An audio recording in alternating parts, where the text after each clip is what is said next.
What is it that New Zealand has done differently? China, despite all the controversy over China, Germany, for instance, Iceland. I'm going to be talking to the Prime Minister after our conversation.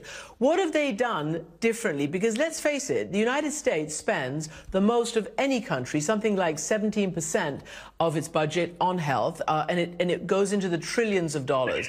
What is the crucial differentiating factor? Every one of those examples you gave is different, and you have to probe into what they did. China had an explosive epidemic going on in their midst right then, and they brought down the hammer and the dance just dramatically.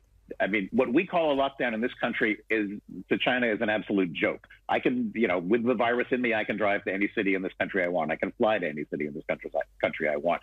People can come here. I can go out to the park. I can ride a bicycle and drop it off and have somebody else pick up that bicycle after me. I'm, sort of free to go. When the Chinese team came into Italy, the first thing they did was look around and said, "You call this a lockdown? This is a playground," and then Italy locked down quite a bit harder. They also were out of control. New Zealand had the advantage of being an island far away and having a lot of advance warning. They started putting people into quarantine, and they got their testing regimen done. We completely blew it for the first 2 months of our response. We were in a headless chicken phase, and yes, it's the president's fault. It is not China's fault. The head of the Chinese CDC was on the phone to Robert Redfield on January 1st, again on January 8th, and the two agencies were talking on January 19th. The Chinese had a test on January 13th. The Germans had a test on January 16th. We fiddled around for 2 months. We had a test on March 5th, and it didn't work.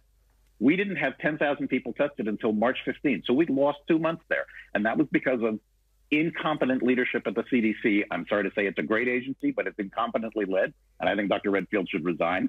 And suppression from the top. I mean, the real cover-up was the person in this country who was saying, this is not an important virus. The flu is worse. It's all going to go away. It's nothing. And that encouraged everybody around him to say, it's nothing, it's nothing, it's nothing.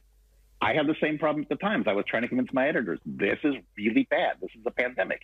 It took a while to get them. It took a while to get anybody to believe this. But if we'd had